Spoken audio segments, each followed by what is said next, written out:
This legendary class of Kansas football has been amazing. Of these seniors, guys that either transferred in or have been here the whole time, from the Luke Grimms to the Devin Neals, they're all over the record books, all over making impressive first ever program history type wins, winning on the road, holding a top 10 team to 13 points. All these different things have been commemorated by this group, and this game will solidify their place in history on senior night in Arrowhead. Thanks for listening to KC Sports Network, proudly presented by Emprise Bank. If you're thinking about starting a business or know someone who is, check out Emprise Bank's SBA loans. It's always good to know your options, and they can be your partner in possible. Jayhawk Nation, welcome back to another episode of the Booth Review. I'm your host, Brandon McAnderson, and today we are recapping last week's hard-fought victory against BYU and previewing the huge game coming up this Saturday against Colorado. I'm feeling so energized because this Jayhawk team is back and ready to make a statement against Coach Prime's Colorado Buffaloes. And trust me, there is a lot to talk about. But before we dive into that matchup versus the Buffaloes, let's look back at the BYU matchup that seemingly had the entire country captivated as Kansas prepared themselves to play upset football. Kansas's offense has been the story. Consistency, has wavered in and out, but as the season has progressed, the offense has really found its rhythm, has outperformed a lot of last year's expectations or equaled them in almost every category, especially at quarterback. Jalen Daniels has had moments where he's looked better than he ever has. The defense has dealt with some injuries that have kind of complicated things from time to time, but they have really found their rhythm here recently. I cannot describe to you how awesome it was to see this defense make the plays that we expected them to make early on in the season and make them often. They were the star of the show in this 17-13 victory, and luck finally sided with the Jayhawks. You heard all the rankings and talks about luck rating on the team rankings website, where Kansas was 134th and BYU was number 1. That definitely did switch, but I would be remiss to talk about luck as a result of the game if it wasn't for the preparation and the way that Kansas played throughout. They had to put themselves in position to be the beneficiary of luck. They had to be in this tight game and play knockdown, drag-out football against an undefeated, battle-tested team. It started with the Jayhawks going 10 plays, 84 yards. The spark of that drive was the jump ball to Quentin Skinner. That was a 30-yard gain. Could have been a pass interference call, but hey, this isn't a small man's game. So I don't want to see any penalties to benefit the small man.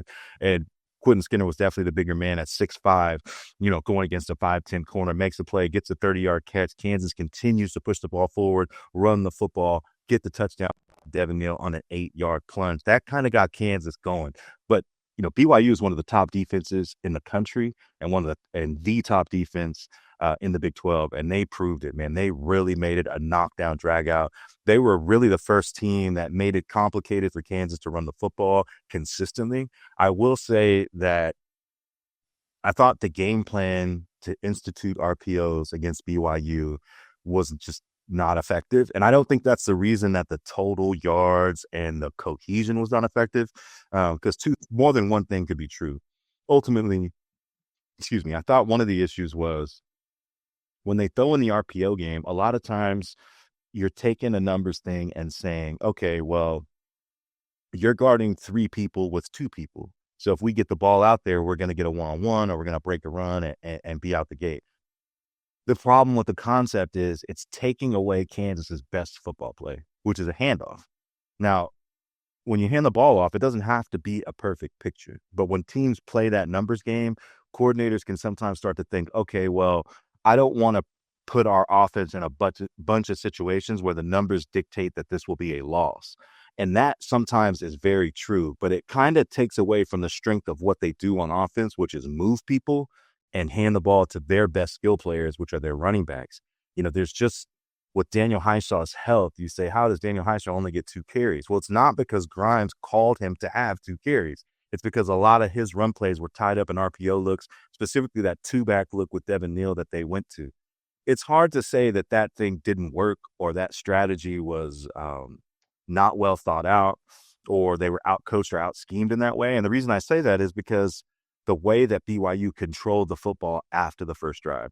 They really were able to take Kansas out of their rhythm and possess the football, get third downs, and really run the football. Flip the field, and you talk about BYU's offense. BYU was able to get their running game going with L.J. Martin. I thought L.J. Martin played the best game of his this season, and maybe one of the best games of his career, just because he's a big guy with top end speed, but you don't always feel that. You're 6'2", 227, a guy that can run away from people. You expect that to be a big time impact player, and he just hadn't really got there. And part of it was the offensive line.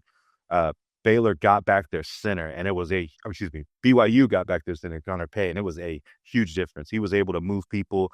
I thought that was the first game where the Kansas defensive tackles did not control the run game. For the most part, it's been about the Kansas defensive tackles being able to be disruptive, get tackles for loss, make things happen in the run game, make things difficult. They couldn't do that. And on those first two drives when BYU took that 10-0 lead, a lot of it had to do with missed tackles. L.J. Martin did a good job of staying on his feet. But I also think it was a matter of that disruption that Kansas is used to at the first level with those defensive linemen. It just wasn't present. So guys were running through with more momentum and an easier ability to escape people, get upfield, and make plays. So I thought Kansas, in terms of interior defensive line, was one of the first times, maybe the first time this season, where I feel like they did not get the best of the matchup, and BYU was able to control with the run game, taking that 10-7 lead. And these big moments kept happening. If you look back at all of your sorrow over Kansas football, a lot of it has been associated with not a bad team, didn't even play a bad game, failed to make the play that they absolutely had to make over and over again. Different players, different scenarios. They just could not make the plays that were there to be made. This was a completely different game. So let's talk about the offense first in terms of playmaking. Outside of the first drive, there was not a lot of rhythm. There was not a lot of ball movement. The drive where they got the field goal was another good drive for them, where they were able to get Luke Grimm isolated, and he was winning his matchups. But there were a lot of mental errors. They had two self-inflicted wounds on that drive that forced them to convert long yardage plays. They were able to convert it the first time, not the second time, down on the goal line with a delay of game penalty. So they had to kick a field goal to get that 10th point and to be down 3, to be tied at 10. But there was like a real instance of, okay, like, if they could have finished this play, you would have felt really good about where Kansas was. And actually, it might have been 13-10 if I remember correctly. But that was the one time where the offense did have a drive and couldn't finish due to some self-inflicted wounds. So this team has usually been pretty good about getting 2 strong drives. They did this game, couldn't finish it the way that they wanted to. What they did against BYU at the beginning of the third quarter was the type of team execution and winning football that, they've had a lot of great moments, right? Like you remember them beating OU last year. They beat the number 16 2 years in a row, which is cool. But last year when they beat OU, a lot of things went right? They played really well. They forced turnovers, had a pick six, had big plays in the passing game, had big plays with Jason Bean in the run game. It was just an overall flowy game where they were able to play really well. Not the case this game. There was no flow. It was a fist fight. It was guys throwing haymakers, and this Kansas team was able to answer over and over again. And the biggest example is when you have a team that's at an 8.5, 9-minute drive, and that drive does not result in a touchdown in the second half of a 1-possession game. That is massive.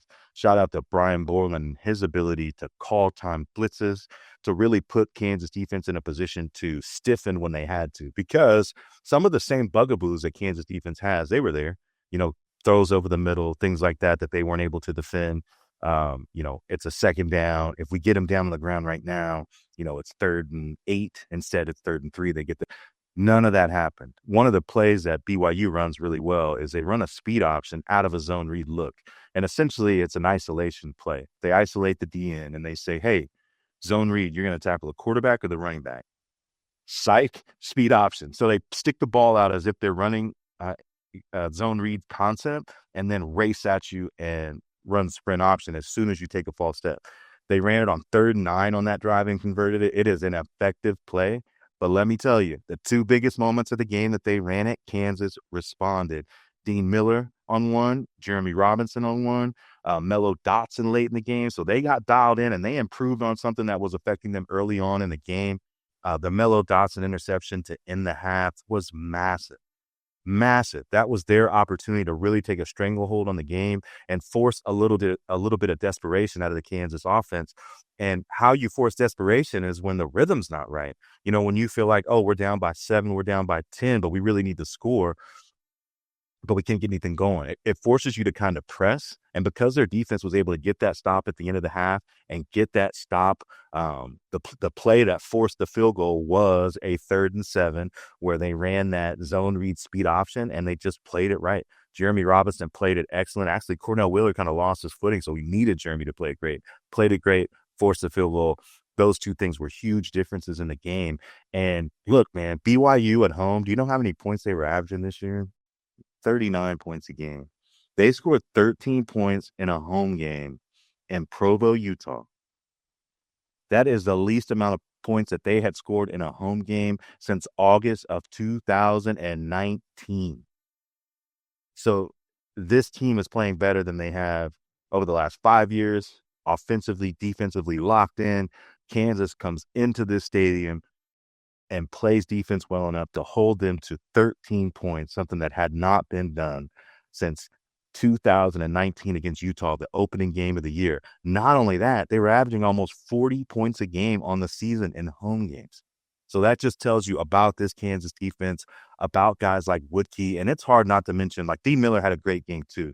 But that right end spot with Woodkey and Jeremy Robinson and their ability to consistently make plays over and over again has been a real treat. I mean, what must it feel like for Coach Panagos and Borland to really look at that right defensive end spot and say, that's going to be one of the best players in our defense, no matter which player it is. And that's really what it's become between those two players. Inside in the box, I love the way JB and Cornell played with physicality. When you're running the ball as well as BYU did and as well as they have over the last 3 games, they were up to almost 200 yards a game over the last 3. So it's not uncommon to see them run it so well, just uncommon to see them run it so well inside the guard tackle area. JB and Cornell hit hard every chance they got. They were making impact tackles on that last drive. That Cornell interception that he almost had on that Roberts dig route, you're like, oh my God, they're so close. This feels so familiar. It didn't feel familiar to them. They just kept making plays. They kept making the plays that they needed to play. And ultimately it came down to that pooch punt, bounced off the helmet. Think about how these bounces have been going for the Jayhawks. The bounces have been going in the opposite direction. So not only does it hit the right guy, another guy in a blue jersey is not able to corral it. We're able to get on top of it. Devin Neal's able to finish it and then hold on to a lead in some big moments. JD's turnover, the interception on the miscommunication with Luke Grimm, that felt like, oh, not again, right at midfield, huh? Defense didn't care about that. They were able to consistently come out and make plays. And you have to shout out Woodkey, because winning one-on-one pass reps in the biggest moment of the game is what he did. And this Kansas staff deserves credit for consistently finding people in the defensive line. Think about it this way. Gage Keys, Austin Booker, awesome last year. Dylan Woodkey, awesome this year. Javier Derrick, good rotation player. It's Coach Panagos and his group just do not miss on the defensive line. Everybody they brought in has been a contributor or an effective player, and it is hard not to wonder about just how bright the future of that defensive line is with guys like DJ Warner, guys like Dak Brinkley, guys like Dylan Brooks, guys like By Job. I mean, it is a loaded position, and with their ability to find players, the defensive tackle position like Blake Harold, Tommy Dunn Jr. coming back, DJ Withers coming back, this will again be a strong defensive line, and that defensive line was a big part of that 17-13 victory against BYU. When you beat the number 6 team in the country, you get the attention of everyone. But if you want the attention of everyone at Arrowhead Stadium on Saturday, you have got to get some home field apparel. All the creative, comfortable, officially licensed vintage college designs, your favorite alternative designs, your favorite color schemes, your favorite mascots, they are all there at Home Field Apparel. They represent everything that's iconic about college football, and they give you an opportunity to turn heads the way this Kansas football team did on Saturday. Just an incredible job by that team, and an incredible job by you to go to Home Field Apparel and find something great to wear. Get to Arrowhead. Pack Arrowhead, like Kobe Bryant said. But before you do, go to homefieldapparel.com, homefieldapparel.com. Use code PAYHEAD24. Looking for tickets for your next event? Tickets for Less is your #1 source. Save big on every purchase when you use promo code KCSN at ticketsforless.com. So let's move our attention to this huge matchup between Kansas and Colorado. This will represent Kansas's fourth consecutive game against a ranked opponent. They have basically played the class of the Big 12 top to bottom. The funniest thing about that whole situation is when the schedules came out, Kansas fans were like, yeah, favorable schedule. Good team. You know, we're not playing Arizona. We're not playing Oklahoma State. And then you look at the standings, and Arizona and Oklahoma State are at the bottom. Don't play defense very well at all. And makes you wonder, man, I guess we wish we could have had them, right? But, you know, these Kansas football team and these Kansas football seasons have all been unique. So I'll talk about that a little bit later in terms of what Leipold has done here and just how impressive it has been that he's been able to consistently build very good football teams and very unique experiences year to year and game to game. But if you've been paying attention to college football at all, it's Coach Prime all the time. One of the cooler figures in the history of football, his charisma, his ability to attract talent, and his son. I mean, Shedeur Sanders is just an awesome player. He is by far the number one quarterback prospect of the NFL and will be by far the number one quarterback that Kansas football has faced in the Big 12. What I'll say about him, though, is that I think he's the best player in terms of being able to throw the football out of the pocket, read defenses, you know, give his guys chances consistently. He is the best at that. He is also a pretty good matchup for the way that Kansas likes to play defense. He's not a guy that gets a lot of stuff done with his feet. He uses his feet in the pocket to escape the pocket, but this guy is a throw-first player and has a lot of pro potential at the wide receiver position, young and old. And, of course, they have the best player in college football, and that's Travis Hunter, who continues to defy any understanding of what the human body is supposed to be able to do in football. An amazing athlete with crazy movement skills. His ability to lock down one side of the football. I think he's only had 27 targets, no touchdowns allowed. He's able to get 3 interceptions. If you have 27 targets and 3 interceptions, people have rightfully stayed away from you. So his ability to just limit one side of the field. And then as a receiver, I don't know if he is a blow you away receiver at the NFL level.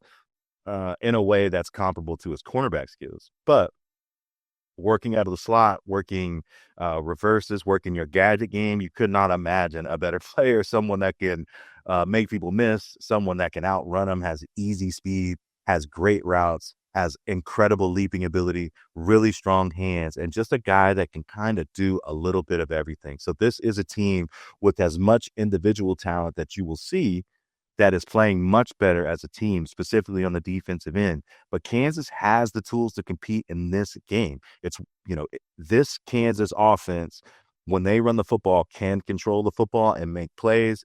The last 3 outings in Arrowhead have been offensive explosions against other great defenses, right? It isn't as if they beat up on, you know, the teams that were at the bottom of the list and kind of did well. Houston is one of the best defenses in the Big 12 in yards per play. They're actually higher than Colorado in yards per play. Colorado is a better defense overall. Iowa State and Colorado are similar, but Colorado is a little bit better in total defense. So this is one of the best defenses in the country, but this Kansas offense has found ways to navigate that. So let's start on the offensive side of the football when Colorado has it. Shedeur is a star. He's got 300 plus yards on the season, 3,000 plus yards on the season already, 71% completion ratio.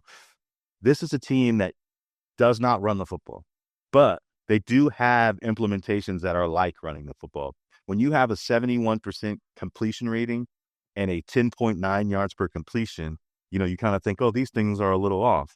But yards per attempt is also high. So what that tells you is they supplement their running game by pitching the ball sideways, and they still throw the ball down the field. One of the things that Shedeur does really well is give his receivers a chance. When they're backed up, when they have a chance to, you know, the most recent example was a 4th down conversion where Travis Hunter went up and jumped over 7 people. You know, I can't imagine what the stories I would tell if I made a play like that. Could you imagine? I would come on here and be like, yeah, I ran a route. There were 8 people over there. I stepped on the guy's chest. It was just an amazing play, and it was just another day at the office for him. So just an incredible player. And I mention that because his ability to throw the ball down the football field and make plays is also the strength of the Kansas defense. Kobe Bryant would love to see some jump balls. Melo Dotson would love to see some jump balls. These are the kind of guys that love going up and competing. And in a mano-a-mano situation, Colorado likes their matchup against everyone as much as possible. So it's going to be hard to simply sit there and defend them. They're going to have to make plays. And once again, the Colorado offensive line is the weakness, and this Kansas defense can make things happen. Kansas, from a pass defense perspective, I feel like the thing that they have struggled with the most is their linebackers getting into those mid-zone drops and making those interior windows harder to navigate. Kansas just hasn't been that good at it, and I don't know if it's a balance of I'm certain it's a balance of defending the run versus defending the pass, just because the RPOs are such a difficult thing to deal with, and you will see that with Colorado. You will see RPO downfield throws, and that's been a weakness of the Kansas football team. However, BYU, it wasn't as big a weakness. I thought the linebackers did a good job getting into drops. I talked about the Cornell almost interception that could have ended the game well before the tackle he made with Marvin Grant to close it out for the final time. But I thought the linebackers did a good job getting in drops, and I think this is a good week to get in drops just because Colorado's not effective running the ball, and they really don't even want to do it. If you look at yards per attempt, they're at 2.8 yards. That's 131st in the country. And they only rush it 28 times a game, which is 124th in the country. I feel like that number is greatly influenced by how well they've played. They have big margins of victory in several games this year. So it's kind of forced them to run the ball, but it's not in their DNA. It's something that they want to do, something that they hope to do, and something that they will do against Kansas. It's a matter of, can Kansas control that? And then once they have controlled that, can they keep this passing game in front of them? But like I said, guys at that right end, Jeremy Robinson and Woodkey, I love the matchup for them. They play a walk-on center against our defensive tackle group. What I love about our defensive tackle group is their ability to play different styles. You know, Caleb Taylor is a mauler, but has the length and the chance to pressure you inside. DJ Withers is slithery. Tommy Dunn's a big power player. Blake Harreld's a really good athlete that can make plays with his feet. Keenan Caldwell's a big power, body-moving type of player. So all different kinds of players are going to be able to throw different kinds of things at Colorado and make it hard. If you look at what Colorado has struggled with on offense from the beginning, I know there are people look at different reasons for different things, but ultimately it's been the sack percentage. Sack percentage, once again, is how often do you get sacked per drop back? Colorado is at 8%, which is 104th in the country. Last year, they were at nearly 10%. So it's just not something that they've been good at. And I think it's something that Kansas can take advantage of. And with the lack of running game, you can see them really try to play a style that really fits what they do well with their pass rush and corners that can go out and make plays, because I think that is going to be mandatory, because that ball is going to be up in the air. Shedeur threw an interception on the first play of the game last week. So he will be dangerous. He will try to make plays. He has a lot of confidence and self-belief, and sometimes that manifests in turnovers, and that's what Kansas is hoping to create to steal some possessions back, because they're going to have to against this Colorado defense. This Colorado defense by the numbers is as good as you've seen.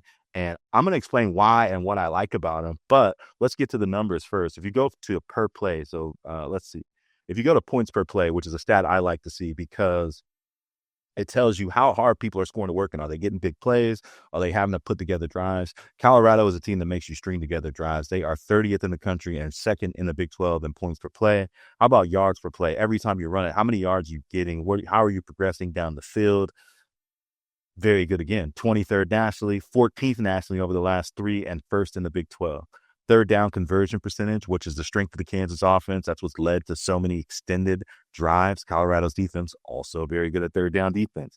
They are people are only converting 39%, which is second in the Big 12. Rush yards per game, they're able to corral the rushing game over just 136 yards a game.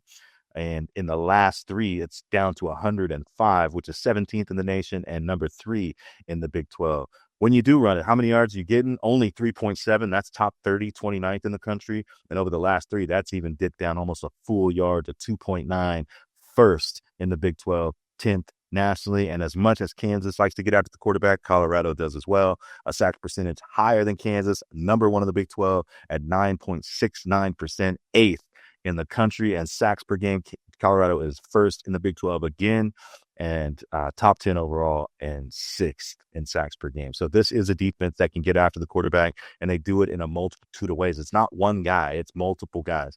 Now, if you look at the Utah line, if you look at the Utah matchup, one of the things that stands out is how little respect Colorado had for Utah as an offense. They were starting a young quarterback who's had some ups and downs. Utah's experienced a lot of injuries at skill positions, so they didn't have a lot of targets to throw to, and Colorado played him in a way that showed, yeah, if you're going to beat us, it's not going to be in a conventional way. We are going to make you work.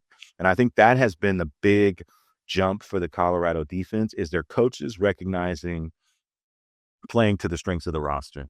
A lot of NFL experience in the coaching staff as former players and some as former coaches, so they see the game a little bit differently. Colorado is not collectively, I would say, not collectively a great team player for player, but has as much high-end talent as you'll see in any team in the country. And I think what they've been particularly adept at doing is exposing that, finding matchups to make that happen. Listening to Shedeur Sanders' presser, which I listen to coach pressers every week. I've never heard one like that. They barely asked him about the game. They were asking him everything imaginable that had nothing to do with football, which I thought was funny. But one of the things that he mentioned was they want to stop teams from running the football, and then they want to make teams one-dimensional. They want to get after the passer, and they know they have shut down corners on the outside and experienced safeties on the inside too. 4+ year players that have been with Coach Prime since he was in Alabama at Jackson State. So guys that know his system, that can execute, they want to put the game in their hands and put it in the pass rusher's hands. My favorite player on their defense outside of Hunter is their middle linebacker, number 41. Just an aggressive player, plays from depth, does a really good job of fitting the run game and making plays. So how I mentioned Colorado's defense plays NFL style, I mean that they try to find matchups that they can win. But when you have individual players, you can win a lot of matchups. The primary thing that they do to get after the quarterback is they isolate offensive linemen. Against Utah, they were playing 2-3 techniques, which 3 techniques are where you line up on the defensive line. When defensive tackles line up on the outside eye of the guard, that's called a 3 technique. So it's basically a way to get you to rush wide. And it gives you 2 things, and it's definitely an NFL concept. It gives you 2 things. It allows you to get one-on-ones at all 5 positions in the offensive line. So if you find a weakness or a matchup you like, you can exploit it over and over again. It also gives you a chance to get into some really funky ET stunts and ET stunts are end and tackle, just switch responsibilities. So there's 4 run gaps for these defensive linemen. If the defensive end has an outside gap, he switches to an inside gap. Defensive tackle switches to an outside gap. So it's a different way to occupy the gaps to get people's minds thinking. Against Utah, since their quarterback Wilson was not a threat to run at all, they were playing 2-3 techniques and just getting after their offensive line and winning a lot. Trucking guys, beating them with speed, beating them with misdirection. So they were able to do that pretty effectively. I don't think that's an effective strategy against Kansas for a lot of reasons. One is we run the ball on third down a lot. So we'll line up and run a power formation he's done it in as long as 3rd and 9, but against K-State, they had 2 touchdown runs of 3rd and 8+. So this is not the kind of team where you can get into a one-on-one pass rush alignment against. The other part is the way that they occupy the linebackers with motion and movement. Kansas stands alone stylistically in the way that they play in the Big 12, just like Colorado does. So Colorado's strength of their defense is you don't see a lot of people play like that. You don't see people isolate offensive linemen and make their jobs hard because they don't have the personnel to do so. Colorado does, and that's how they make it difficult for people to win in long yardage situations. They don't play as much man as last year. They sit in a lot of zone, and they've got good DBs. So that's what makes it hard. But this Kansas offensive line has consistently moved powerful, good defensive lines, better defensive lines than what Colorado has. Iowa State had a better defensive line, or about the same. Maybe Colorado has more high-end talent. Houston's defensive line, I would say, was superior to Colorado's, and we controlled them pretty easily at the line of scrimmage. So I expect Kansas to be able to do that.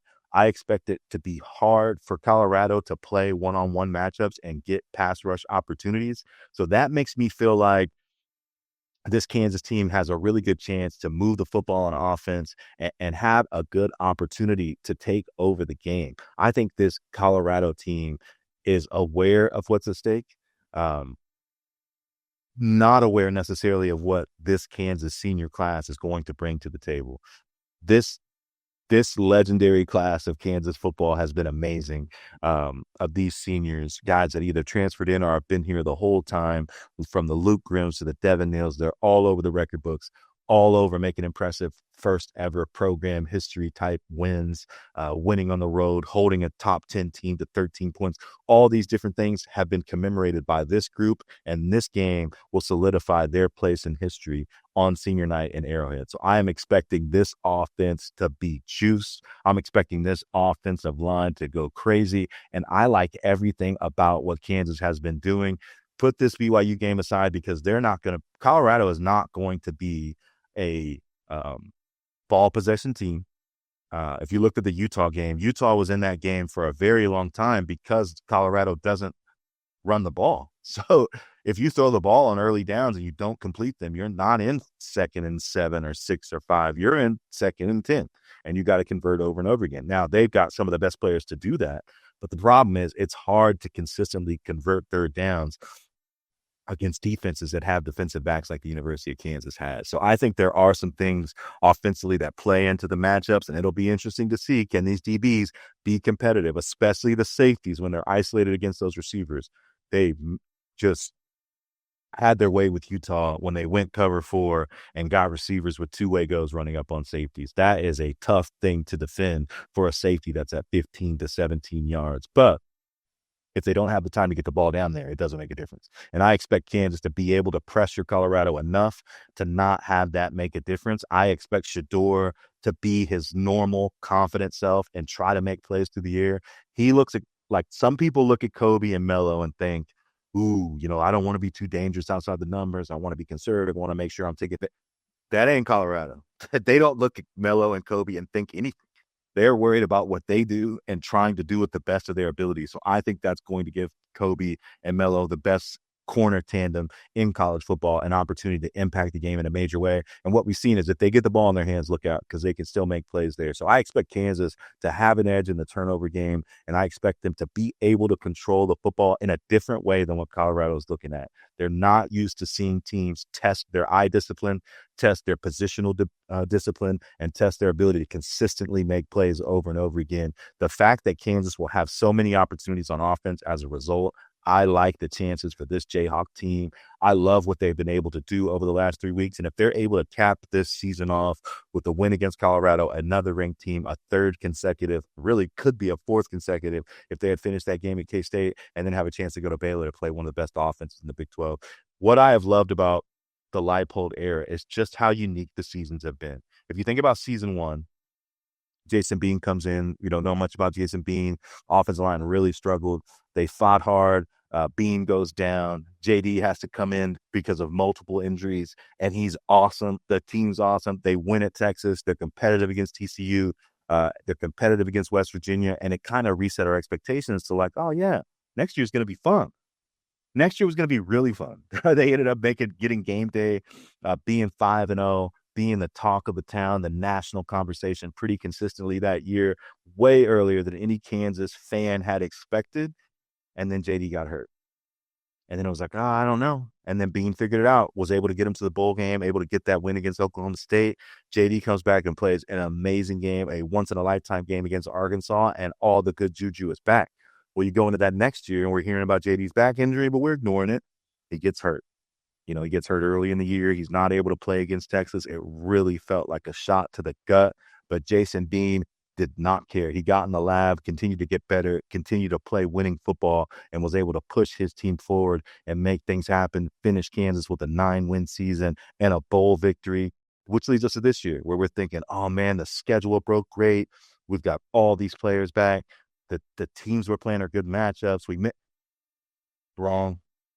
The bottom of the Big 12 is now the top of the Big 12, and Kansas will have faced pretty much every competitive good team in the Big 12 and had a chance to beat every good competitive team in the Big 12. I expect them to do that again this Saturday against Colorado, and I cannot wait to see what that matchup looks like with some of the premier skill players in the country, Travis Hunter, Devin Neal, Shedeur Sanders, Kobe Bryant, Melo Dotson. What else could you ask for in Arrowhead Stadium but a Kansas victory? And I expect to see one. Cannot wait to see these Jayhawks. We've got one more show, possibly more, if they're able to make a bowl game, and they could do it with these 2 wins. But what a fun time it's been on the Booth Review.